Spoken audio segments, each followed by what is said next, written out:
تکبر کا سمندر خاک میں مل گیا۔ نصیحت اموز قصہ۔ آج وہ گھر سے نکلا تو اس کے دل میں ایک ڈر تھا۔ صبح سے ہی اس کے دل میں خوف طاری تھا۔ وہ روزمرہ زندگی کی طرح آج آفس کے لیے نکل رہا تھا۔ وہ اپنے دفتر میں سب سے اچھی پوسٹ پر کام کرتا تھا۔ وہ روز شام کو اپنے دفتر کی چھت پر جاتا اور چائے کا کپ خود اٹھا کر ساتھ لے جاتا۔ یہ کام وہ کافی عرصہ سے کر رہا تھا۔ دفتر کی بلڈنگ کافی اونچی تھی اور اس کے دفتر کی چھت سے نیچے روڈ کی طرف دیکھتے ہوئے اس کو ایک الگ ہی لطف آتا تھا۔ آج جب وہ گھر سے آفس کے لیے نکلا، راستے میں اس کی گاڑی بائک والے سے ٹکرا گئی۔ معمولی سی بحث کے بعد وہ آفس آیا اور شام کو چھت پر جانے کا انتظار کرنے لگا۔ آج ہفتے کا آخری دن تھا اور اگلے دن دفتر بند تھا۔ اس کے وہم و گمان میں بھی نہ تھا کہ آج اس کے ساتھ کیا ہونے والا ہے۔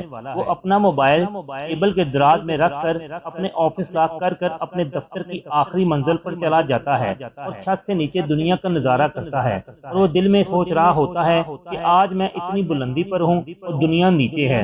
کوئی بھی مجبوری، کوئی بھی میرا کچھ نہیں بگاڑ سکتا۔ چائے کا کپ پکڑے وہ سوچوں میں گم تھا۔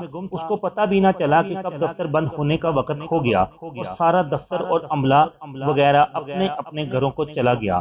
دفتر کے گارڈ نے دفتر کو لاک کر دیا۔ وہ اپنے دفتر میں سب سے اچھی پوسٹ پر تھا، اس لیے اس کو کوئی آنے جانے کا نہ پوچھتا۔ آج وہ اپنی سوچوں میں گم دفتر کی بلڈنگ کی آخری منزل پر پھنس گیا تھا۔ شام ڈھلنے کے وقت اس کو احساس ہوا کہ وہ آج اکیلا رہ گیا ہے اور کوئی بھی اس کے آس پاس نہ تھا۔ موبائل آفس کے دروازے میں پڑا تھا اور وہ خالی ہاتھ تھا۔ اس نے سیڑھیوں سے نیچے جانے کی کوشش کرتے ہوئے دروازے کو دھکا لگایا تو چوکیدار وہ دروازہ لاک کر چکا تھا۔ اس کو کھلے آسمان کے نیچے بھی گھٹن محسوس ہو رہی تھی اور اس کی پریشانی کی وجہ سے وہ کبھی نیچے دیکھتا اور کبھی اوپر۔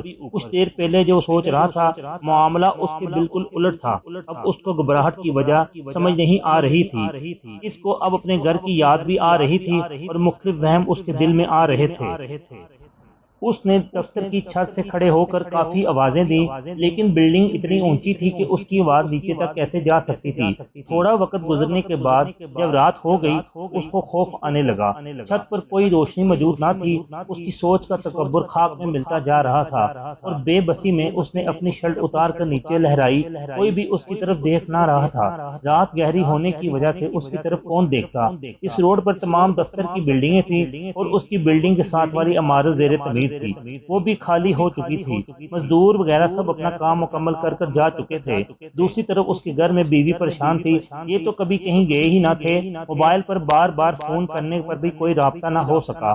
اس کی بیوی نے اس کے تمام دوستوں اور دفتر کے لڑکوں کو فون ملا کر اپنی پریشانی بتائی۔ ہر کوئی انجان تھا۔ دفتر کے لڑکے کہہ رہے تھے وہ تو آفس جلدی بند کر نکل گئے تھے۔ اس کی بیوی بہت پریشان تھی۔ اس کے تمام عزیزداروں کو بلا لیا گیا اور پولیس رپورٹ بھی کروا دی گئی۔ بلڈنگ کی چھت پر وہ گمسم بیٹھا رو رہا تھا اور اپنے اللہ سے مدد مانگ رہا تھا۔ کھلے آسمان کے نیچے بھی اس کا دم گھٹ رہا تھا۔ اس کی سوچوں کا تکبر اب ختم ہو چکا تھا۔ پولیس والے اس کے دفتر کے باہر بھی ناکہ لگا کر کھڑے تھے اور کچھ پولیس والے اس کے دفتر کے آس پاس بھی اس کو تلاش کر رہے تھے اور وہ اوپر سے دیکھ رہا تھا، مگر وہ بے بس تھا۔ اونچائی کی وجہ سے اس کی آواز بھی نیچے نہ جا سکتی تھی۔ اگلا دن بھی چھٹی کا تھا اور اس کو اپنی موت نظر آ رہی تھی۔ اس نے اللہ سے بہت معافی مانگی اور مدد طلب کی۔ اس کی تکبر والی سوچ نے اس کو یہاں پھنسایا تھا۔ کچھ گھنٹے پہلے جو وہ سوچ رہا تھا کہ آج وہ سب سے اوپر ہے، لیکن اس وقت رات کے اندھیرے میں وہ بے بسی میں سب سے مدد کا طلبگار تھا۔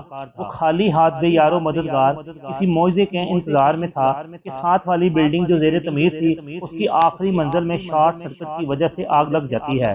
دیکھتے ہی دیکھتے وہ دھوئیں کے بادل بن جاتے ہیں۔ دھواں زیادہ ہونے کی وجہ سے اس کو سانس لینا بھی مشکل ہونے لگتا ہے۔ اس کے خیال میں اب موت پکی تھی، لیکن اللہ کو کچھ اور ہی منظور تھا۔ جس بلڈنگ میں وہ پھنسا ہوا تھا، ساتھ والی بلڈنگ کے نیچے ریسکیو اور پولیس کی ٹیمیں آگ بجھانے کے لیے آ چکی تھی۔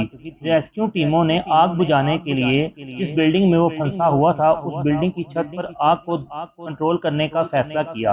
بلڈنگ کے چوکیدار نے آفس کے دوسرے سینئر بندے کو پوچھ کر بلڈنگ کا دروازہ کھول دیا۔ جب ریسکیو ٹیمیں اور پولیس نے چھت پر آ کر اس کو دیکھا تو وہ بے ہوش ہو چکا تھا۔ پولیس کو جب اس بات کی اطلاع ملی، انہوں نے اس کو ریسکیو کیا اور گھر اطلاع بھیج دی کہ اللہ نے اس کی جان بخش دی ہے۔ جو بھی ہوتا ہے اس میں کوئی نہ کوئی حکمت ہوتی ہے.